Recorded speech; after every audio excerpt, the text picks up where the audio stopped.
दोस्तों, ये खबर आपको बताते हुए मुझे गुस्सा भी आ रहा है और साथ ही में रोना भी आ रहा है, क्योंकि हैदराबाद का वाले महान 400 एकड़ में फैला जंगल, जिस जंगल के अंदर तकरीबन 2 लाख से ज्यादा पेड़ थे और साथ ही में 5000 से ज्यादा पशु पक्षी थे, लेकिन तेलंगाना की सरकार ने रातों रात इस महान 400 एकड़ में फैला इस विशाल जंगल को 500 सरकारी बुलडोजर ले जाकर पूरी तरह से रौंद दिया गया। लेकिन यहाँ हैरान कर देने वाली बात यह है, जब इस महान विशाल जंगल को बुलडोजर रौंद रहे थे, तभी वहां अचानक पशु पक्षियों का शोर शराबा बरपा हो जाता है। ऐसा लग रहा था कि जैसे कि इन पशु पक्षियों पर अचानक कयामत से आ चुकी और ये पूरा खेल रात के समय रचा जा रहा था। जब पूरा हैदराबाद नींद के आगोश में सो रहा था, तभी सरकारी बुलडोजर आते हैं और अचानक इन मासूम पशु पक्षियों के जंगल को रौंदना शुरू कर देते हैं। और गांव वालों का तो यहां तक कहना है कि जब ये सरकारी बुलडोजर रात के समय जंगल के अंदर घुसे थे जंगल को नष्ट करने के लिए, तभी मोर हिरण जोर जोर से चीखने चिल्लाने लग जाते हैं और साथ ही में तेंदुआ और साथ में कई सारे चीते शहर के अलग अलग जगह पर देखे गए। और उसके बाद जैसे ही सुबह उठकर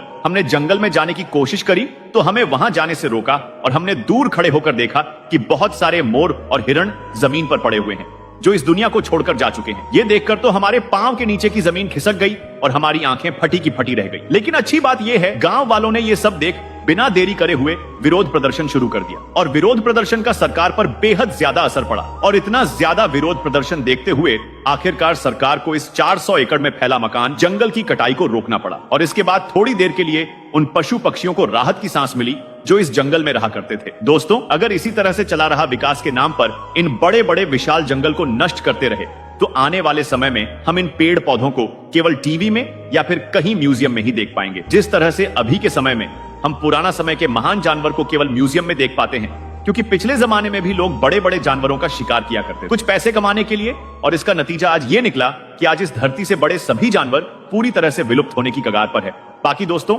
इस पूरे मामले को लेकर आप क्या सोचते हैं, कमेंट करके जरूर बताएं।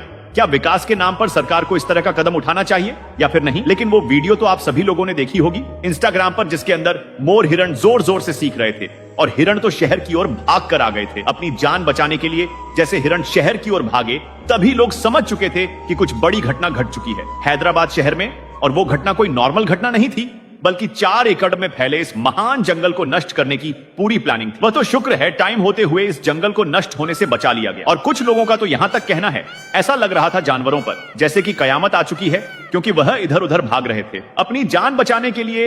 हैदराबाद के हर गली, हर मोहल्ले, हर नुक्कड़ पर जंगल का कोई ना कोई जानवर भटक रहा था और बहुत सारे लोगों ने तो जंगली जानवर को रेस्क्यू करके उनको सुरक्षित स्थान पर पहुंचा, जिससे कि उनकी जान बच सके। दोस्तों, फिलहाल आज की वीडियो में इतना ही। इस वीडियो को ज्यादा से ज्यादा तमाम भारतवासियों के साथ शेयर करिए, जिससे कि तमाम लोगों को इस बड़ी खबर के बारे में पता लग सके। और जैसी ही इस 400 एकड़ जंगल के बारे में कोई नई अपडेट आती है तो मैं आपको जरूर अपडेट करूंगा, क्योंकि यह खबर कोई नॉर्मल खबर नहीं है, बल्कि जरा आप सोच कर देखो 400 एकड़ जंगल कितना होता है। अगर आपको जरा सी भी एकड़ की नॉलेज है या फिर गज की नॉलेज है तो आपको मालूम होगा 400 एकड़ बहुत नहीं बल्कि बहुत ही ज्यादा होता है। और अच्छी बात यह है, वहां हैदराबाद की यूनिवर्सिटी के छात्रों ने इस जंगल कटाई को रोकने के लिए अभियान शुरू कर, और इस जंगल की कटाई को रोकने के लिए इन छात्र और छात्राओं का बहुत ही बड़ा योगदान था, जिन्होंने इस जंगल की कटाई को रोकने के लिए अहम योगदान निभाया। और इन हैदराबाद के छात्र छात्राओं को भारत के तमाम देशवासियों की तरफ से सलाम है। फिलहाल अभी तक के लिए इतना ही। तब तक के लिए अपना